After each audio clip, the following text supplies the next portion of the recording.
Good day. Hello.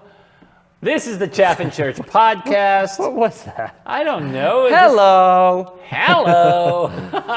My name is Marty Holman. Now? No. Okay, keep going. Shh, damn.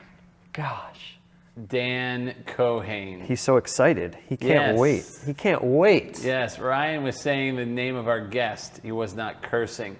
So, my name is Marty Holman. This is Ryan Thompson, and we want to let you know we are the hosts of the Chaffin Church podcast, a community podcast centered right here in Holden, Massachusetts at Chaffin Church, 155 Shrewsbury Street in Holden. And also, we'd love it if you could take a second, subscribe to this podcast, and share it, please, on social media.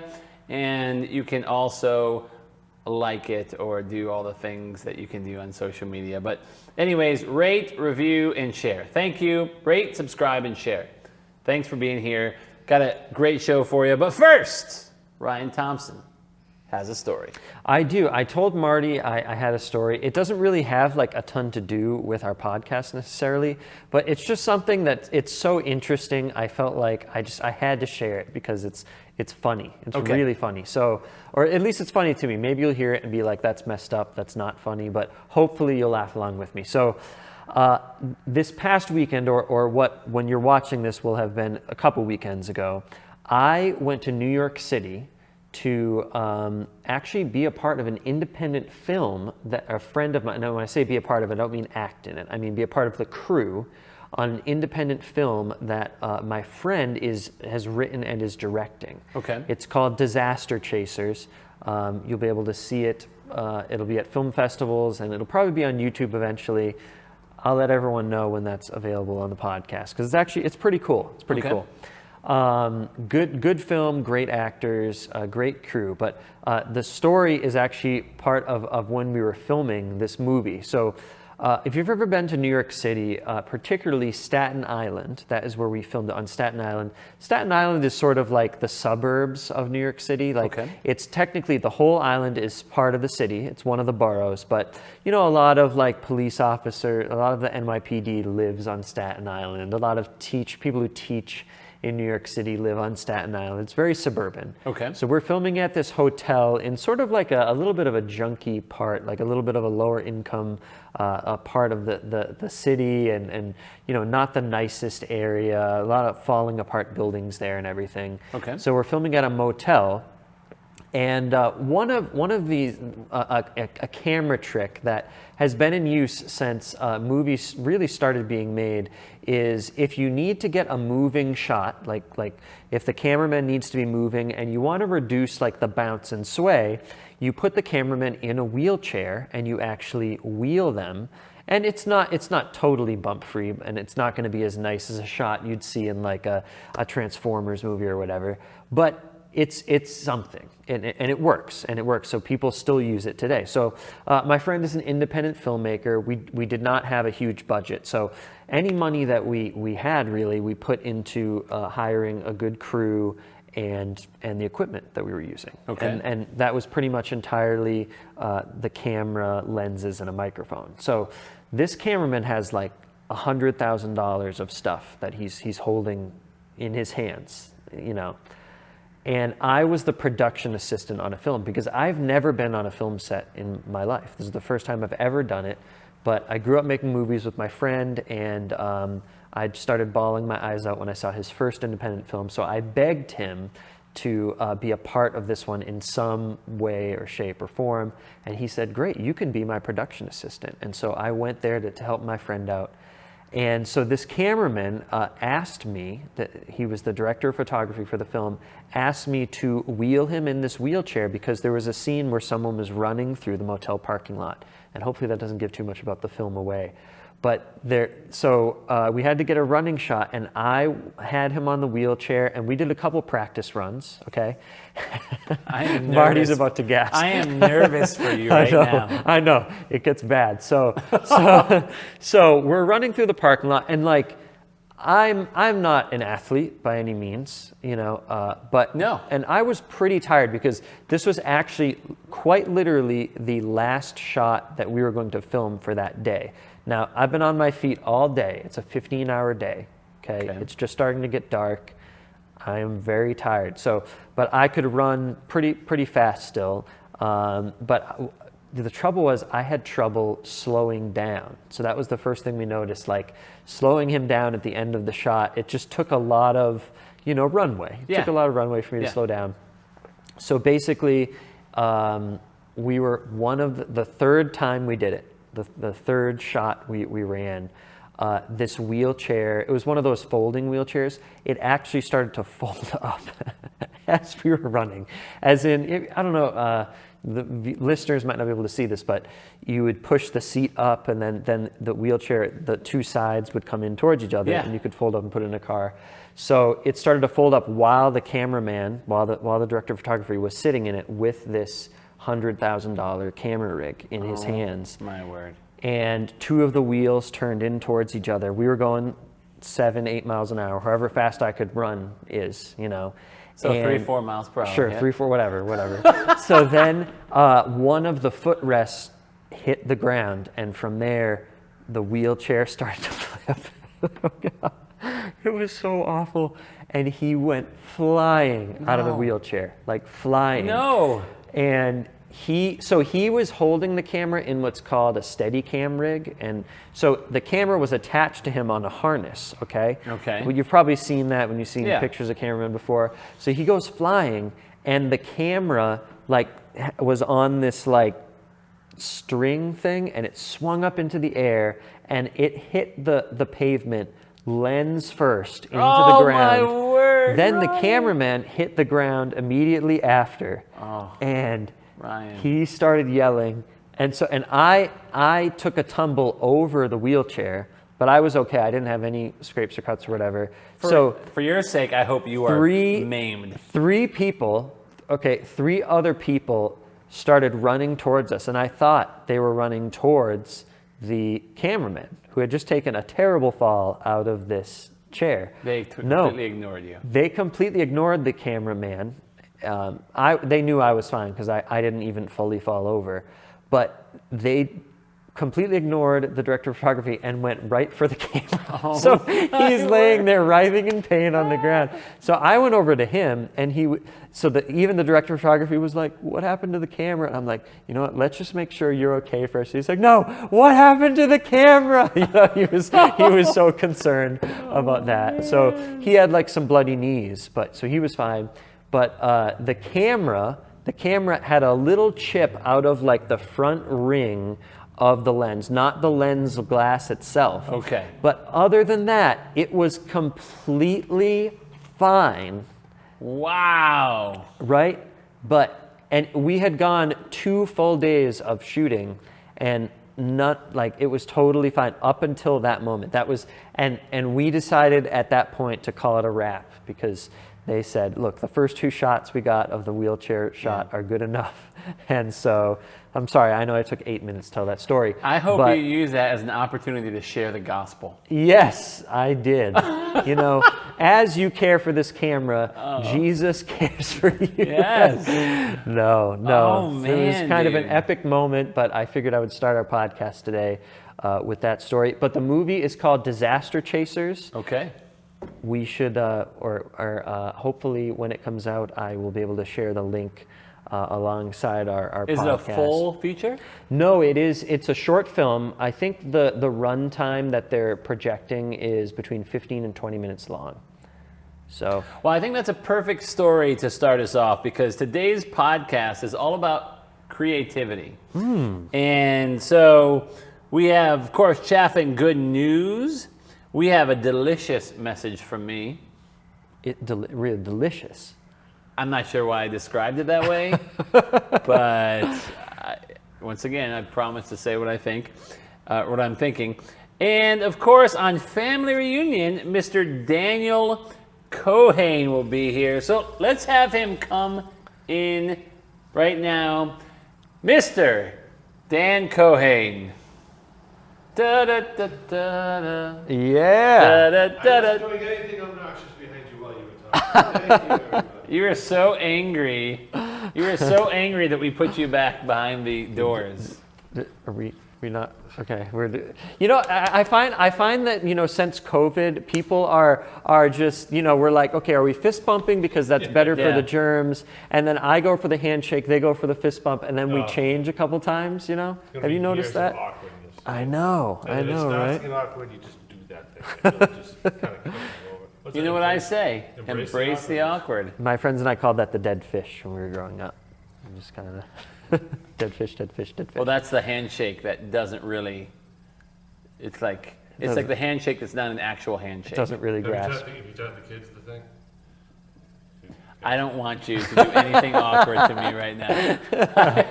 If you're in the audio podcast, Dan reached out his hand, and I'm just not going to trust him in that shake. That's right, there's an audio and a visual portion. So for the audio portion, where hey, hopefully it'll come out clear. That was the worst. It was. Anyways, Dan, Sir? we wanted to talk to you today about creating, right? Creation. We went back and forth on this. Do you remember the first time we really hung out with Dan? I think I remember. Are you sure you want to tell this story? I remember the first time I met Dan at Fellowship Church in, I believe it was 2013 or 2012, something like that. Nope, 2014. It was the month 14. before we moved to The Showcase month North. before. Yes. Oh yes. So you came when we were all obsessed with Oceans, Oceans, the yeah. song by Hillsong United or Hillsong Worship, whatever. And we had painted those clouds or was it The an ocean ocean, on the yeah, on the walls, wall, the and then we all waves. signed it. Yeah, it was like the theme song for you. Yes. I didn't know at the time, I just thought they liked that. But That then was an epic in moment. May of 2014, the end of May, we all went to the Warrior Conference together. Yes, that's right. So do you remember the story about him? Because we debated whether he should tell this story because it's such a classic Dan moment. I still don't think we should tell the story. So we're going to tell this story, and then we can edit this section out. Okay. Or I can do it on the audio, and you can edit it out on the video. So good. Just like I edited your book. There were many scenes we had to take out of that book. that's true. This Actually, is that's sort of blackmail. Now, do you want to tell the story? go for it. Just kidding. Am I telling the story? You're going to tell the story. Yes, please. Oh, okay. It's harmless. Well, anyway, so the Warrior Conference, for anybody who doesn't know, is it's a men's conference that's held by Granite United, and it takes place in Waterville Valley. How come I don't get a microphone? Is that picking me up? That is picking you up. Waterville Valley. Wow. And, so it's fun. It's good. I thought it was a kind of silly name, but it was a great time. So I only just got to know you guys. It was probably a month, right? Maybe? Yeah. Well, I mean, that was the end of February that you came, Was it that? And- oh yeah, you're right. It was the day of the Oscars. and then that was probably the end of May, early June. All right. So Friday night on a traditional Warrior Conference, it's Thursday to Friday to Saturday, and then we come home Saturday. All the pastors have to scurry home to write their sermons. So Friday night, Marty, traditionally you have everybody from the church. We all get together, have pizza at night, and we talk. And so, and it gets really deep. It was awesome. So I had just really met a lot of people that night. Right. And so as we all went around, and I forget what the actual question. It was almost like everyone gives their testimony. Right. It was. And- Yeah. Yeah, how have you gotten close to Jesus? How do you develop a relationship? And we got And maybe maybe their testimony or what you learned from this particular weekend, because we've already gone through 3 messages that we've heard and right. experienced a lot. Been 3 together. We've been 3 already. So I just met and I don't know. He hasn't been on yet, but Mario. Yes. Mario, yeah. And he gave his testimony, and it's an amazing story. It Yes. really is. And someday, hopefully, you'll have him on because it's a great story. Yeah. And so Mario's talking, I had just met him. And at the end, he's a plumber. So he's talking about how he does all this work for people. And I haven't said boo. And it's very important for anybody. And one of those, like, I think it's Dan's Rules of Life number 197. And you need to learn it. Just because you think it doesn't mean you have to say it. I don't need to learn it. No, you do. I think so much more than I actually say. Which is very frightening. Yes. I don't remember this story. I'm actually very interested. So he's talking about, he goes on and he starts talking about how he was working on, I think it was your shower. Yes. And he's had to put the new knobs in. And he's putting holes in through the shower walls. And So at the same time, we're making jokes because everyone before this had gone around and Mario had worked on everyone's That's right. shower. So he was kind of making jokes. And then, he had worked on everybody's shower. He was describing. And then, so that's kind of how he finished. And it got really quiet. And I'm just looking at him and I said, I'm strangely aroused. That's right. I totally remember now. Because nobody knew who that guy was. we lost it.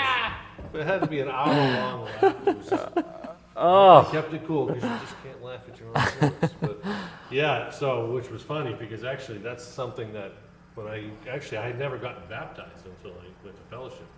Yep. And the day I got baptized, Al Dancy was up on the porch, and he almost yelled out, "I'm straight," which would have completely destroyed the moment. Oh my goodness.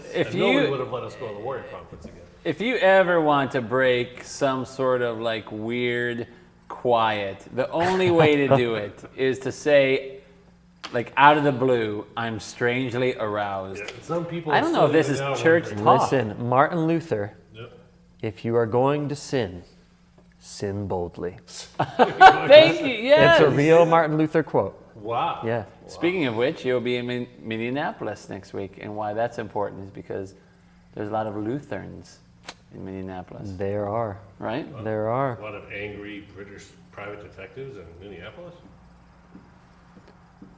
I have no idea what you're Yeah, referring to what do you right mean? now. Hey, I have Hulu. Luther, never seen Luther? No. Did it Oh sound yes, I've seen. But what that has to do with Minneapolis, I He don't said know. Luther's, not Luther's. Oh, Luther, Very- because of he was oh, connecting. you know, I Yeah. need to say something there about color. there probably was a connection. This is a there. podcast podcast. in 2021. Podcast. But I will say about that weekend, though, on a completely side note, my wife, Linda, whom you had on the very first podcast. Yes. Yes, she was on our very first podcast. She was like, oh, I don't know, because she's, we were looking for churches that were close by. We had just gotten married, and she had moved into Princeton, and we were driving an hour to go to a great church, but we were driving an hour to get there. So anyway, we were staying at fellowship, and she said she really didn't want to say anything, but she really was kind of like, is this the place we should be settling down? And she picked me up after the Warrior Conference and saw me get out of the car with all these guys, hugging everybody that I really had just gotten to know. She goes, I saw you with those guys, and I knew we were not leaving. And that was like 7 years ago. So, There you go. and the rest is history. You are really focused on that mic. Yeah. Just staring at me like this angry wizard waiting to attack. So Dan, you're a Yes. pretty creative guy. And today's podcast is really about creativity. That's a strange coincidence. Right. So when did you start? Like you probably are creative in a lot of ways, but one of the main ways is writing. When did you start creating in that way? I think really I was already a grown-up. I wanted to be a writer since I was a young teenager. I always was good at it. I wanted to be a writer the day or the period of my life when I was probably 14, when I read Ray Bradbury. Okay. And I said, well, this guy's really big. And he broke every rule the teachers drilled into our heads as far as grammar. And he's amazing. He's just, the man writes with so much joy. And I said, I read a story and it changed my life as far as I want to do that. But then I tended to live in fear. I had no self-confidence. I put this off until I was 23, graduated college, moved out to central Massachusetts. And then I joined a writing class, started a writers group with my friend Fran that she was in the class, and then we started doing it. But it was years before I had the nerve to try writing. And then I wrote my first horror story, and I went, oh, this is fun. Now that's interesting. Why did you? I mean, of course, when I met you, you were pretty much putting out horror stories. Why did you gravitate towards that? Is there a darker side of you? No. Next question. I think it's funny because I would go every year to Nikon, like one of the best horror writers conventions in the world, and it's very laid back, and you meet all these people who are, big horror writers are starting out, and they're all very mellow people, very normal lives. They have their families and occasional things in the basement, but I mean, for the most part, they're just like you and me. Have you ever heard the story of someone asked Stephen King how he wrote his or how he wrote horror so well? Yeah, and he said, well, I have the heart of a young boy in a jar on my desk. In a jar. That's probably the exception. He's a little left of center, but it is. I just think I don't know. It's fun. Why do people go on roller coasters? Why do we like horror movies? Actually, I don't like horror movies. They scare me. But I mean, it's just it's a letting go. It's a jumping off into there's deep water. There's deep water off that cliff, but you're terrified of doing it, but you're doing it. Well, other people do it. I would never do that. That's stupid. But jumping off a cliff. So I've read too many books. But I mean, it was. I enjoyed it. I mean, there was one point where someone said to me, just you don't write a lot. I mean, horror is a small market. Try writing something normal. Like a normal story. And so we were camping, and I saw all these people living, their lives in their campers, and there's all these little stories going around. I'm like, I could write a little book about all these stories, and I'm thinking about it the whole weekend. And I'm like, oh, this is interesting. Those are cool people. And then I picture these creatures coming out of the lake and starting to eat everybody, and I got really excited. And I said, all right, I guess I'm a horror writer. I guess so. Up until a few years ago, that's really what I did. Now, this is a question for all of us. What is the greatest thing that you have created? My children. No. That's a great answer. That was a great answer. It was an answer. As a matter of fact, that's so great that I actually mentally wrote down, I need to tell Dan that he cannot say his children. I thought about that. I thought that you were going to answer. Did? I did. Because I was thinking, when I ask questions, right, I'm thinking like, it's kind of like the Jesus juke, like the Jesus, like the generic, like what's the greatest what's thing the in your best answer you life? can give us? God's the greatest thing in my life, which I'm good with that, right? Yeah. But that's not really what I want to know is, in terms of creating art or technology or whatever, what is the greatest thing that I'm going to start with Ryan, though. Oh, okay. I don't know. That's a good question. I think You should say my children right now. my children, yes, my many children.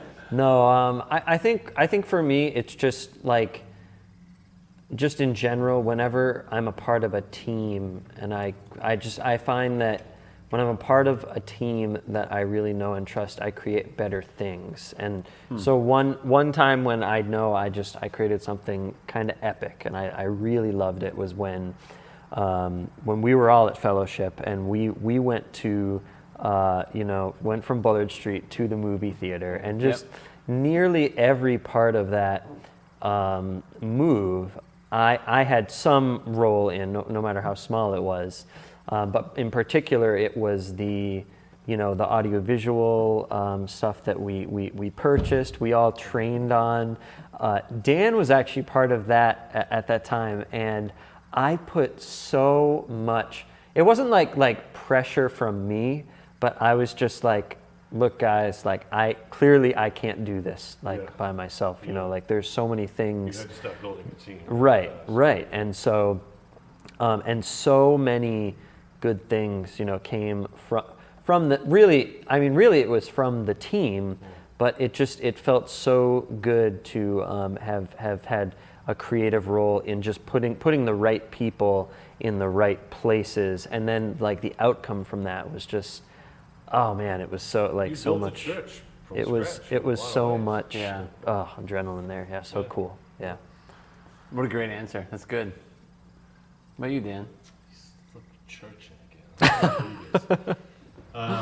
Actually, okay, so I've written a number of books, a lot of stories, but I probably have my favorite, and they're all, it's like books are like your children, they're all kind of your favorite, but Margaret's Ark was probably, which I'm from Boston, obviously, because I just said Margaret's Ark. Margaret's But Ark. Margaret's Ark. You go ahead, Amazon. That was a fun book. That was a book I had written a story called Lavish, and that was just me and my friend Fran. We had picked the word lavish out of the dictionary years and years ago. And we said this was our assignment in the writers group, write a story based on it. And one of the definitions of that was wasn't in every dictionary, said a deluge of water, which made no sense for the word lavish. So I said, all right. So I wrote this story called Lavish about what if the Great Flood happened today? It's a what if. But what with mass media, with you'd have to have more people than just one being told to build an ark. So I wrote this story and actually sold it to a pretty big magazine. It was pretty cool. But I wanted more of that. So I said, I want to write the story of Margaret. The story took place on the last day. I went back 60 days and I said, I want to tell the story of how the world suddenly has to build arks. Thousands of people around the world have to build an ark. And I loved the characters. I did research. I had people from, I think he was living in Greenland, answered a question I posted and said, how can I build an ark with Home Depot supplies and no real skills? And he drew, I still can't find this guy. He's disappeared. He gave me diagrams on how to, everything in the book is accurate. The boat would float. And it's with big cement blocks and plywood and it was a awesome experience. I loved writing that story. I mean, I love everything I write. The book I'm writing right now, called The Psalms Project, I'm really loving it. I really I'm enjoying it as much as when I wrote Margaret's Ark. And but that was a hoot to write. I would say mine, I have two that I think are the greatest. The first one is Flat Earth, Yeah. which of course you edited. Yeah. And to me, I look back at it, I was like, I'm thankful for that. Yeah. I'm thankful I did it. The other one was a song. I was in a band. Oh, Perhaps you Albino guys Buffalo. hadn't heard, called Albino Buffalo. And it was in the late 90s, and me and my writing partner, CJ, who was a keyboardist for the band, he came up with the music, and I started singing this tune. I actually believe that in the early 2000s, it could have taken off. Like, we would sing it. I had my friend Chris Crow, who you guys know. Chris is a pastor in the area. He was, at the time, a youth pastor of one of the largest youth groups in New England. And he would have Albino Buffalo come and have us play, and we would always play that song. The first time we did it, we were like, oh, I hope, we were doing like Open the Eyes of My Heart, like stuff that was famous at that time. Lord, I lift your name on high. Anyways. Songs that were in the key of C. Correct. G. Oh, G. And all of a sudden, G. we decided to do this song, and it was like, it was crazy. They loved it. It kind of had this, it was kind of an A minor, so the stained thing going on. And anyways, that was, so at that point, we did it every week, and every week they lit up and loved it. Wow. But it never got past that youth group. So good. So, why do you think, it's true, we could do it here, right? Oh yeah. But Gotta why call do up you think CJ. creating is so important to the church? Or is it important in the church? I think it's vast. Yeah? I mean, creative, and again, and this is not to get into, when I say the word conservative, I'm not talking politics in any way. But I think we've all grown up, if you grow up I grew up Catholic, very conservative, like nothing ever changes, it stays the same. And you can't grow if you stay the same. I'm the kid that would rearrange his bedroom every 6 months. If I did, my mother came in and did it. But you have to grow. You have to do stuff. You have to learn to paint. You have to learn to. If you're afraid of dancing, you should go and dance. You got to try stuff because you got to stretch. And it's creative. It's like what can we do better? And I think it was your dad in the podcast. It really struck me when he said this. Really did. He goes, and I'm going to paraphrase him badly. The current generation needs to preach to their, I forget how he They have to phrased it. reach their own They have to reach generation. their own generation because you're from a different spot. And one of the reasons is it's different. Things are different. You get different experiences, you have different upbringings, different TV shows you grew up on, whatever it is. But if you want to stay the same, it's not what we're designed for. God wants us to grow constantly. We'll reach our Christian self-actualization when we're dead, and then we get all the answers, I hope. But until then, if we're not growing, we're sinking. You know, we're like sharks in a way. At least that's the way I look at life. You want to create because you want to share what you have in unique ways with people. Because every time I write now, because I enjoy it, I need to. And I just keep reminding myself there's probably one person that will benefit from what I'm doing. I don't care about 1,000 anymore or 10,000. I just need, if one person will benefit, draw closer to God. And I did a good job. You know? Why do you think, I mean, you talked about one denomination, but it's not just that denomination, No. but why do you think people buck against healthy creativity? People, now I'm going to throw the enemy in there. He's the bad guy in this story. Okay. And the enemy doesn't want us connecting with God. The enemy doesn't want us living in community, and the best way he worked, one of his best tools, sex is one. The other one is fear. We're afraid to go outside. I mean, sometimes fear is good. Fear is a healthy thing that keeps us alive. But especially it just seems, maybe because I'm at that generation now where I can say, the new generation is always afraid, you know? But no, we were all like that. I lived in fear a lot when I was a kid. If you live in fear, and I'm probably diverting from the answer, you won't take chances. You won't take risks, and then you won't be of any use to God being His hands and feet if you're hiding behind the same hymns or the same readings or the same habits that you get into. They get comfortable. So sometimes you just have to throw paint on the wall and see what you get. You know? That's why a writer, you can always edit your metaphors later, but when you're talking, you can't. So I apologize for all my terrible metaphors.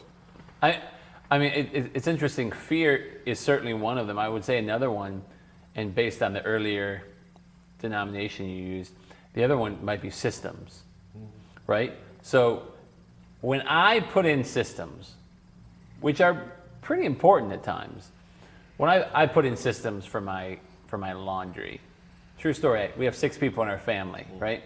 So unless there's a system, it's going to get crazy.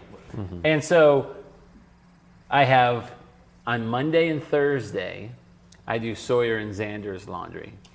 On Tuesday and Friday, I do Scarlett and Marishka's laundry. On Wednesday, I do the towels. And on Sunday and Thursday and Friday. Yeah, I don't think you said Friday. I skipped 2, but anyways. Oh yeah, Sunday, maybe this is why I messed up. Anyways, 2 other days, the other 2 remaining days, I do Carrie and I's laundry. And So sad for some reason. I'm going to start crying. don't start crying. I have to do it or it's going to get crazy. 6 people, you have to. But at the same time, when we build systems like that, it takes away like any creativity. Like, let's say you do the same order of service in a church. What about creatively doing something different? No, we can't do that. Right. So all of a sudden, those systems get in the way of Yeah. really healthy Well, creativity. the thing that there's two places in Scripture that whenever I talk about change in church, people always go back to these two places in Scripture. One is it's the ministry of Jesus, right? They're like, well, that's not the way Jesus did it, And then the other place is the book of Acts, right? Oh, we have to do it the way, the church did it in the book of Acts. So, and the thing that I have to say about both of those is the same. Jesus was quite literally the most theologically and, the way he did ministry, innovative person of all time. Like literally, like the most innovative. And so innovative that the Pharisees and the Sadducees, who wanted to keep things the same way because they had a vested interest in that, wanted to stop him from being creative. They were coming up against that.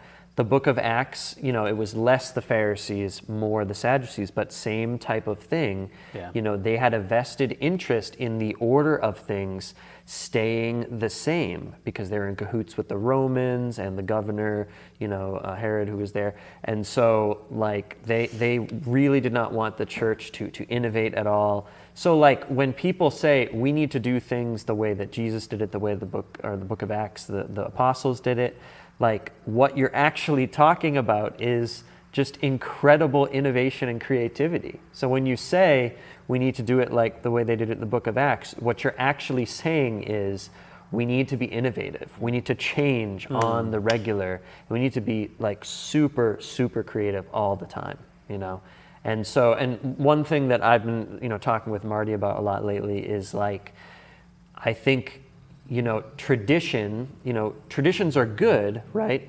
But just like in the book of Acts, just like Jesus, we need to make creativity and change. That needs to be one of our most important traditions that we keep. When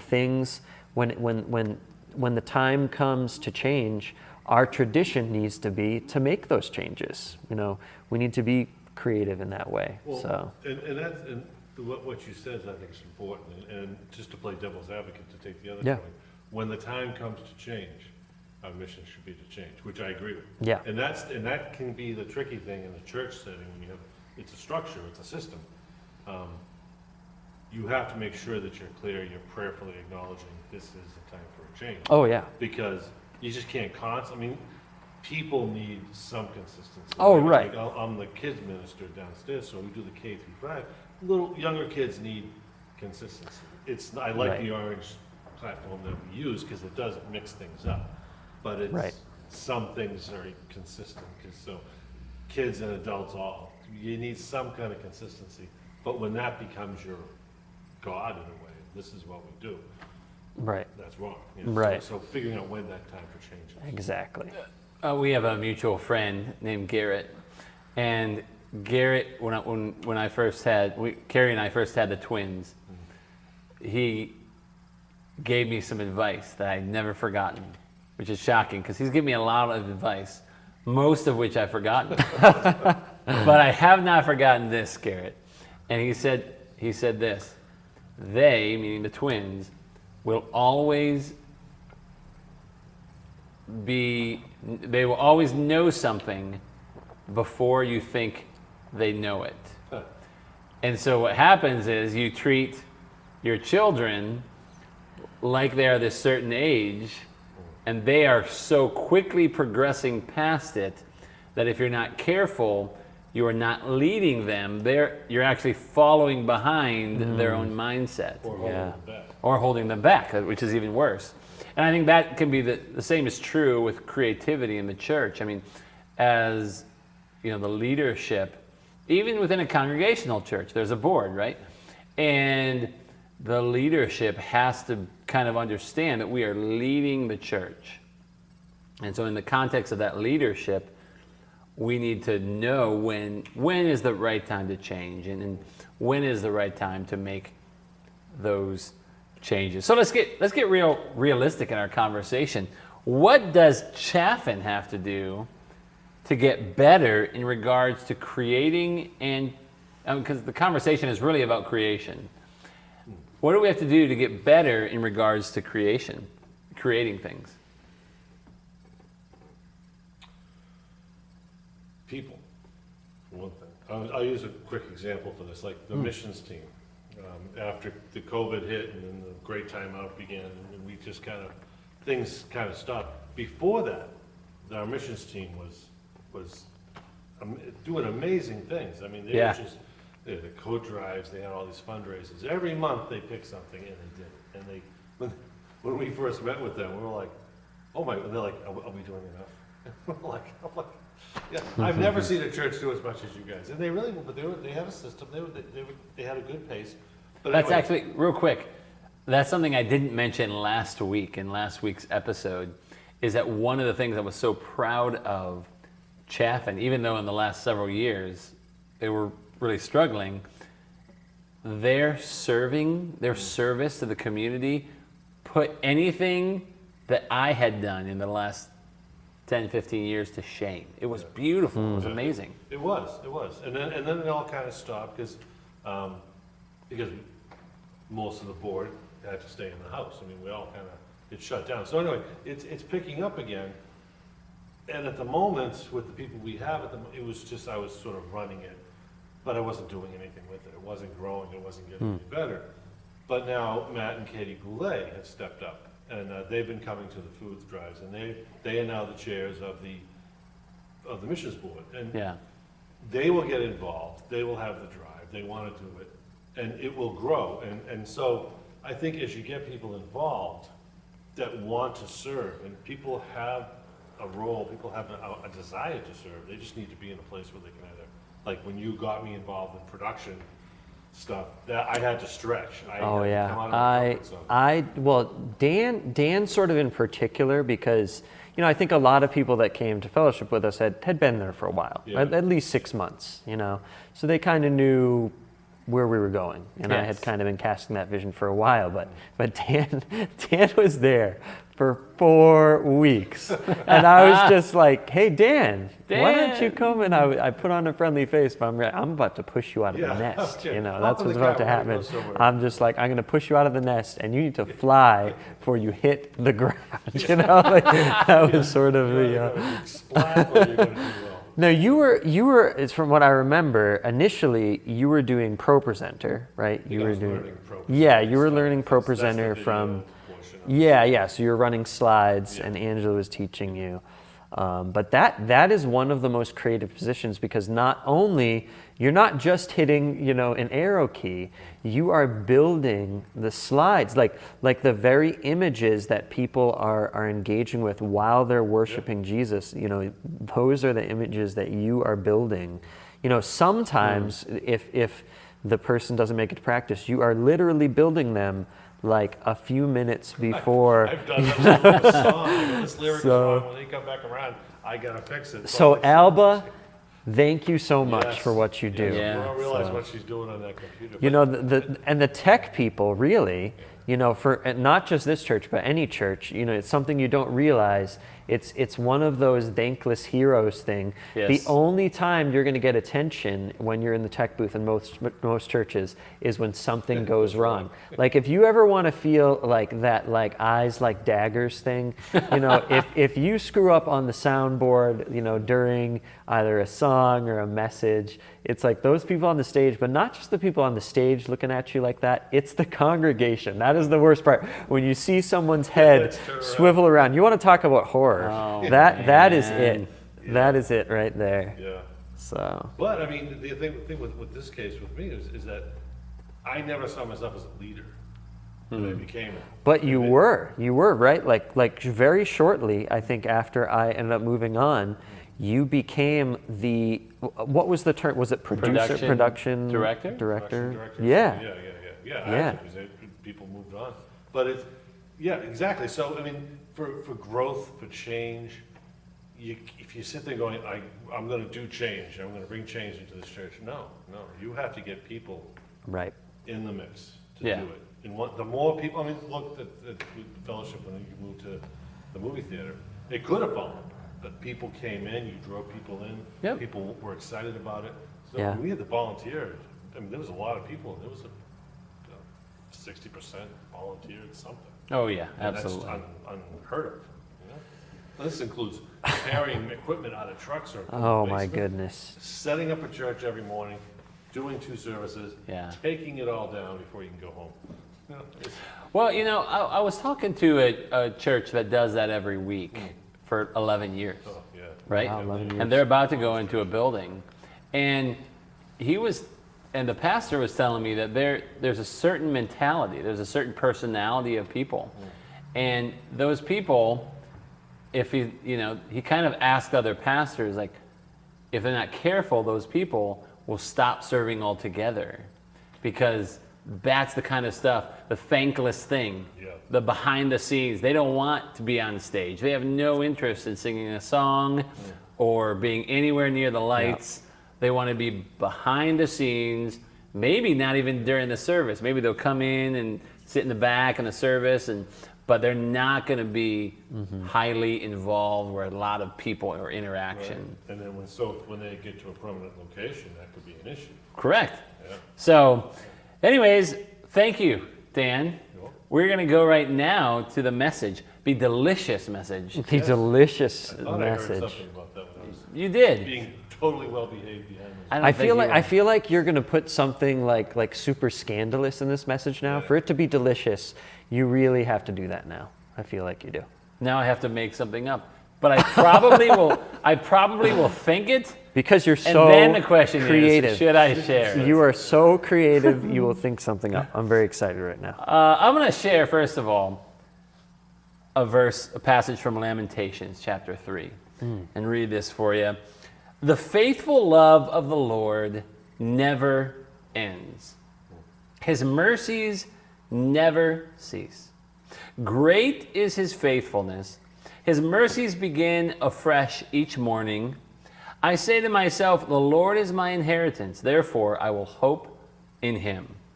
The Lord is good to those who depend on him, to those who search for him. So it is good to wait quietly for salvation from the Lord.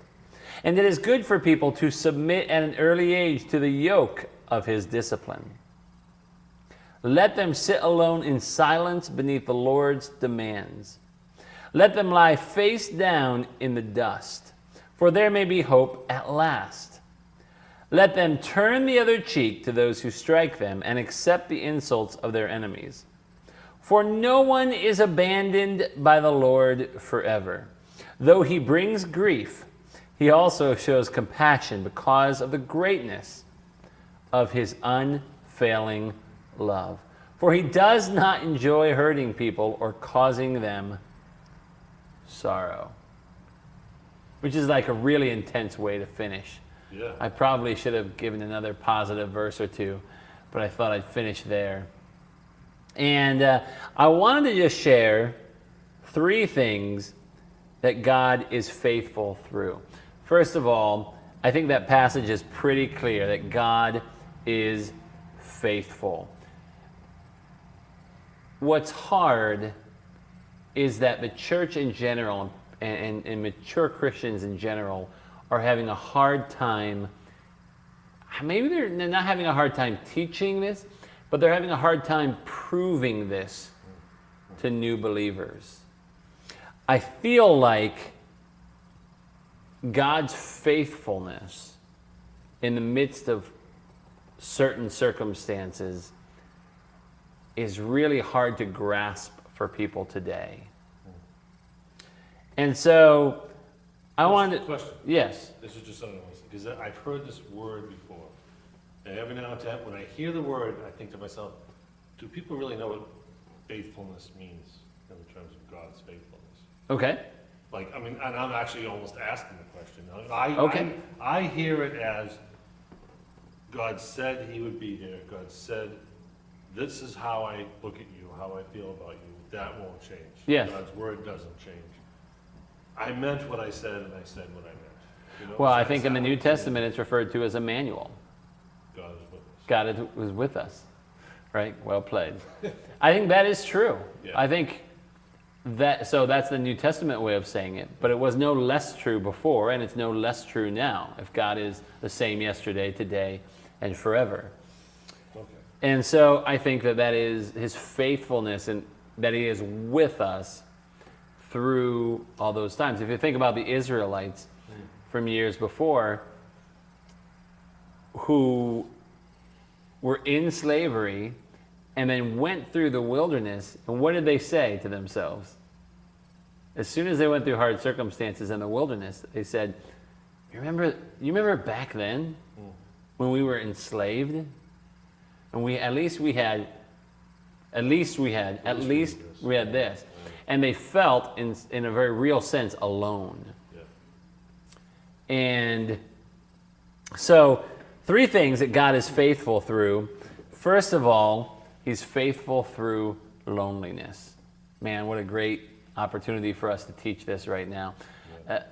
In the midst of COVID, right? Have you guys ever felt lonely?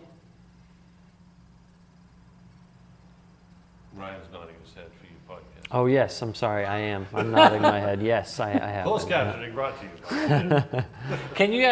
Can you think of anything specific, a specific time that you've been lonely? The loneliest year of my life, I was living in central Washington State, which is a very, very rural area.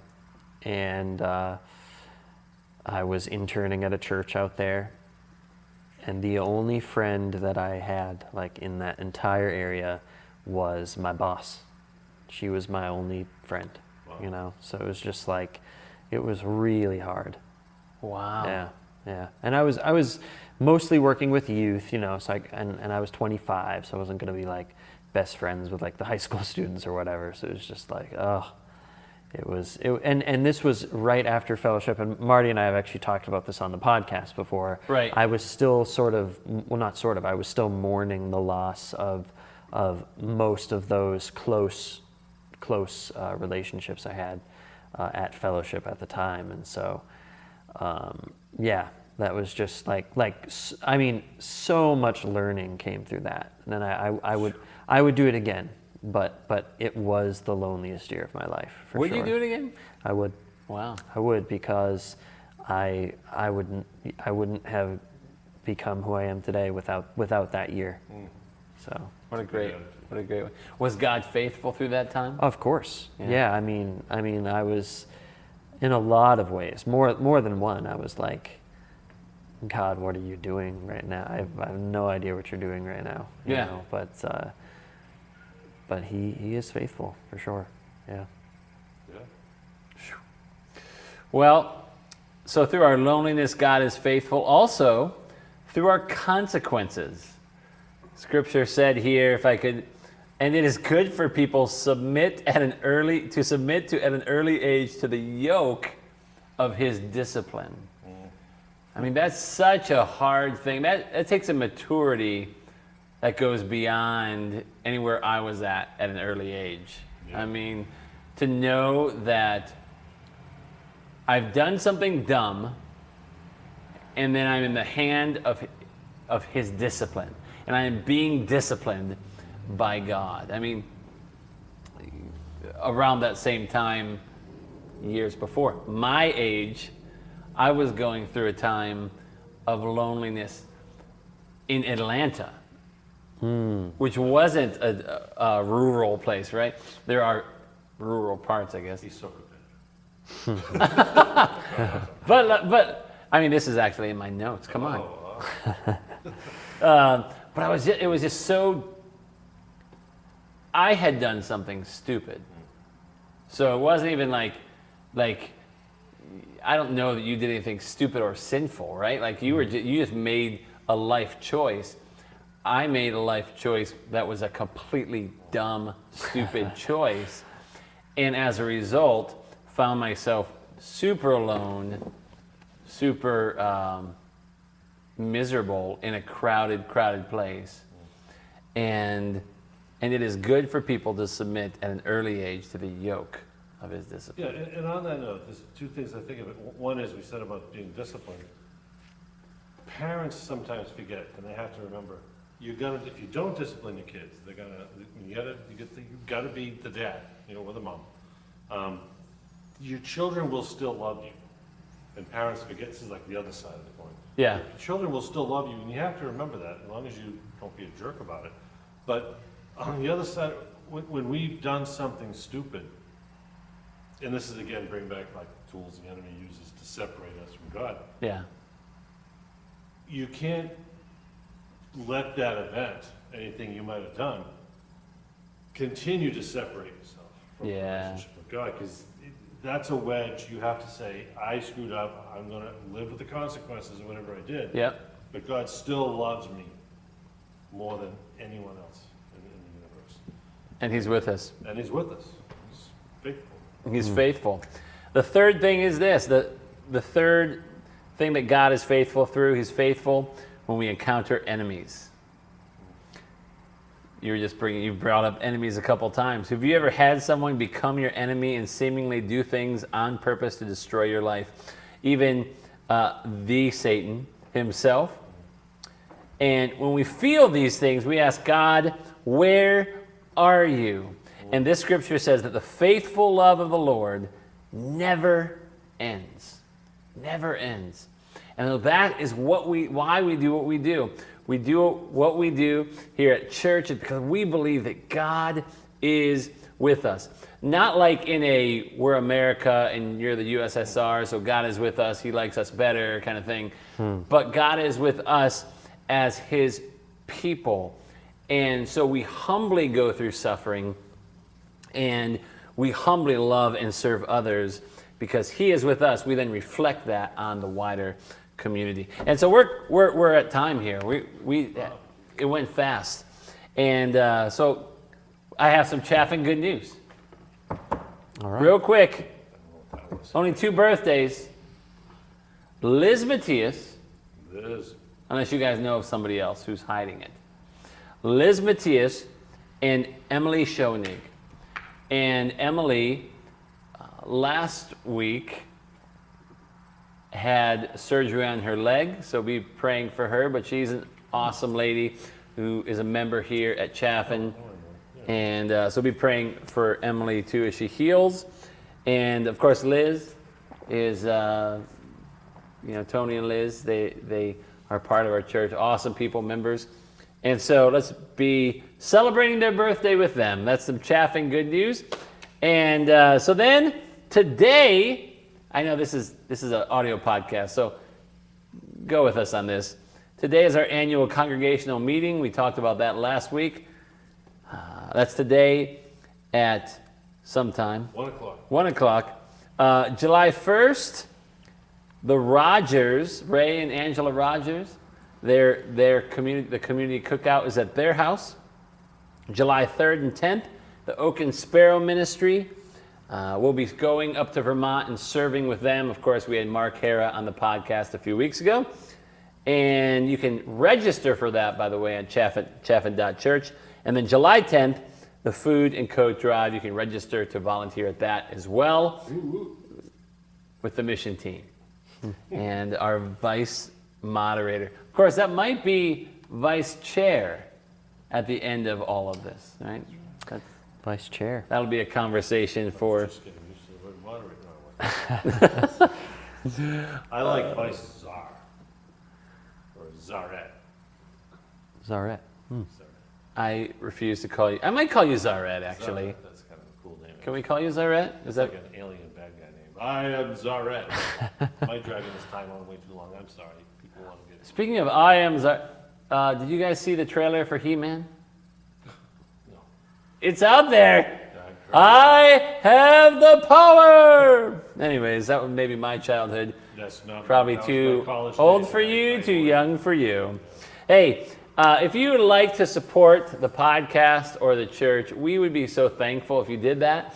You can go to chaffin.church/giving and do that, or you can text any amount to 84321, or you could send your gift to 155 Shrewsbury Street in Holden. Thank you so much for checking us out. Once again, please subscribe to this podcast, share the podcast, and rate the Chaffin Church podcast. Probably the greatest podcast this side of eternity. Next to the one my daughters did. It's way better than that, Dan. You have more episodes already. I just had to put the plug in for my kids. Wait. Could we say like this side of the Mississippi? Like where is she located? Can we no, just no, can we just parse it out? This side of the Massachusetts border. This side of the Massachusetts border. The Massachusetts border, the Massachusetts New Hampshire line. Nah, Yes. They don't do it anymore. It was Yeah. fun. But this is a pretty awesome. I listened to it. Thank you. I even listened Good. to the one even though I Have you rated it yet? I don't know how. I know it's still recording, but I was going to ask after you turned off the camera. I mean, I'm on Spotify, and I can never figure out how to. I subscribe, but we need to tell the viewers. how You're, to I rate don't. On Spotify, I assume you can rate it, right? it. Can you? It's I not have an no Apple idea. podcast. It's just on Apple. You do it through Spotify. It's too. I listen on Google Podcasts, and when you open any podcast, there's just a star thing. A star there. thing. There's Yeah, I an haven't Apple. seen it. I've been on Castbox and Spotify. Ladies and gentlemen, we are going to train just after the podcast. Teach me. I am teachable. I But- definitely teach me. Anyways, this has been good news. Now go and give some out.